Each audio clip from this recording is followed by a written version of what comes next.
ಇವತ್ತು ನಾನು ನಮ್ಮ ಆಫೀಸ್ ಫ್ರೆಂಡ್ಸ್ನ ಡಿನ್ನರಿಗೆ ಅಂತ ಮನೆಗೆ ಕರೆದಿದ್ದೆ. ಅವ್ರು ಬರೋದಕ್ಕೂ ಮುಂಚೆ ನಾವು ಅಡುಗೆ ಪ್ರಿಪ್ರೇಷನ್ ಎಲ್ಲ ಮಾಡ್ಕೋಬೇಕು ಅಲ್ವಾ, ಅದಕ್ಕೆ ನಾನು ನಮ್ಮ ಯಜಮಾನ್ರು ಅಡುಗೆ ಮಾಡ್ತಾ ಇದ್ದೀವಿ. ನಮ್ಮ ಯಜಮಾನ್ರೆ ಪೂರ್ತಿ ಅಡುಗೆ ಜವಾಬ್ದಾರಿ ತಗೊಂಡಿದ್ರು, ನಾನು ಪೂರ್ತಿ ಕ್ಲೀನಿಂಗ್ ಜವಾಬ್ದಾರಿ ತಗೊಂಡಿದ್ದೆ. ನನ್ನ ಫ್ರೆಂಡ್ಸ್ ಎಲ್ರಿಗೂ ಕೂಡ ಇವರು ಅಡುಗೆ ತುಂಬ ಚೆನ್ನಾಗಿ ಮಾಡ್ತಾರೆ ಅಂತ ಗೊತ್ತಿತ್ತು, ಹಾಗಾಗಿ ಅವ್ರೇನೆ ಕೇಳಿ ಇವ್ರ ಹತ್ರ ಅಡುಗೆನ ಮಾಡಿಸ್ಕೊತಾ ಇದ್ದಾರೆ. ನಮ್ಮ ಹತ್ರ ಇದ್ದಿದ್ದ ಕಮ್ಮಿ ಟೈಮಲ್ಲಿ ನಮ್ಮ ಯಜಮಾನ್ರು ಎಷ್ಟೊಂದೆಲ್ಲ ಅಡುಗೆ ಮಾಡಿದ್ರು ಅಂದರೆ ಪಾಯಸ, chicken biryani, chicken dry, chicken gravy ಮತ್ತೆ ಮೊಟ್ಟೆ.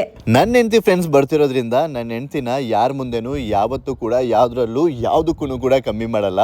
ನಮ್ಮ ಮನೆಯಲ್ಲಿ ಇದ್ದಿದ್ದೇ ಕಮ್ಮಿ ಪಾತ್ರೆ, ಅದರಲ್ಲಿ ಎಷ್ಟಾಗುತ್ತೋ ಅಷ್ಟನ್ನ ನೀಟಾಗಿ ಚೆನ್ನಾಗಿ ಮಾಡಿದ್ದು. ನನ್ನ ಹೆಂಡ್ತಿ ವಿಡಿಯೋಗಳಲ್ಲಿ ಮಾತ್ರ ಪಾತ್ರಕ್ಕೋಸ್ಕರ ಬಾಯ್ಬಡಿಕೆ ಆಗಿರ್ತಾಳೆ. ರಿಯಲ್ ಲೈಫಲ್ಲಿ ತುಂಬಾ ಸೈಲೆಂಟು ಮತ್ತು ಡೆಡಿಕೇಟೆಡು.